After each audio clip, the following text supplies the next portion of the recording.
Hello and welcome to the Word from the Street and me, David Ford from Expert Link Drug Dealing.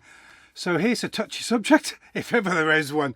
Okay, I've got to start by saying that we do not condone, support or in any way, shape or form the behaviour of drug dealing. Absolutely not. But I want to tell you an amazing story, and it came to me from someone who I know who had a position of authority at the time when they told me the story. So I know this story to be true, and it's about a young girl who was caught grafting. So grafting, drug dealing, any sort of crime, to be fair. So it was this young girl. She was small, petite, had the looks of you know the one where the butter wouldn't melt in the mouth. Yeah, absolutely like that. Butter wouldn't melt in the mouth. And she used to graft. She used to serve up, deal drugs. And her place of work was the London Underground. So if you've never been on the London Underground, it gets absolutely chaotic and busy.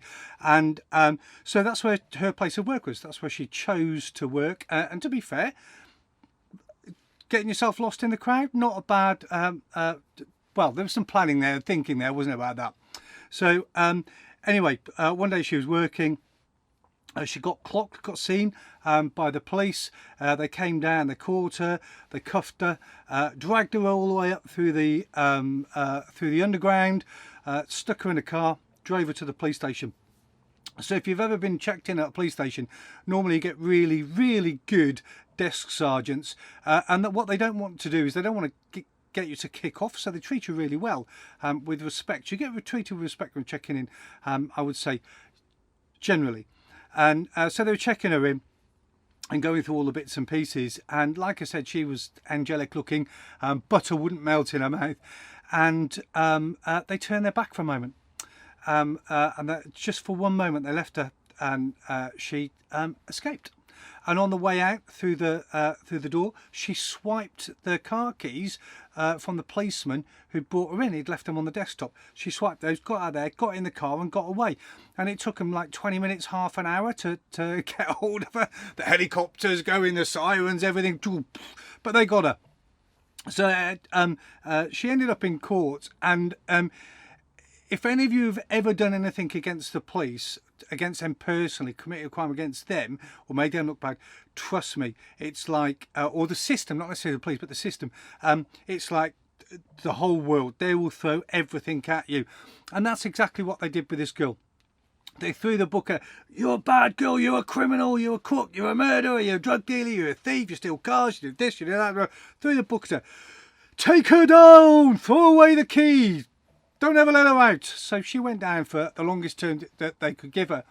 And the sad part is that she came back out and with little or no support and ended up on the streets. And this is where this story came from her being interviewed at a day centre where she was homeless and sleeping on the streets.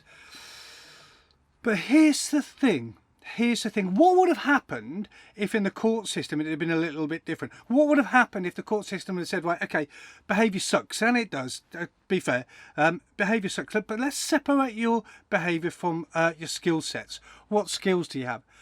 So think about this for a minute.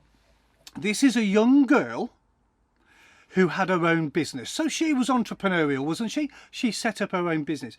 Not only was she entrepreneurial, she was really brave, wasn't she? She set up a business in an industry which is male dominated. Absolutely. And not only is it male dominated, it's controlled through fear, and that fear is instilled with violence. God, this is a brave woman, isn't it? And not only that, she was brave enough and creative enough to get out of the police station with a police car. How amazing is that? Behaviour, forgetting the behaviour, the skill sets involved.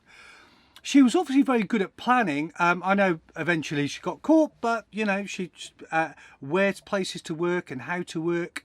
She'd have been good at maths. She'd have been because she'd have known who to give what, where and how and all that sort of thing, and managing all the figures and numbers, telephone numbers and weights and all that, and money's all in her head. You don't write these things down, absolutely not.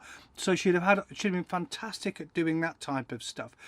She was obviously good at marketing. She was selling her product and all that sort of stuff. This is an incredible woman, isn't it? Skill sets, absolutely phenomenal. What would have happened if the court or a judicial system looked at those and said, look, listen, your behaviour sucks, but let's take those skill sets and let's turn them around 180 degrees and let's see what you can do with these skill sets to positively contribute to society, to positively contribute to your own life, you know? What would have happened then? I'm sure she wouldn't have been out on the streets. Look, listen, that's enough for me today. So hit a like button. I'd love to hear your comments, by the way. I'd love to hear your stories and what you think of the stories and whether actually should we be looking at people's skill sets regardless of the behaviour and then working on those within the judicial system so that when people get released, they've got something to work with and got some focus and some purpose. Should we be doing that rather than just putting people out? I think so. Let me know what you think.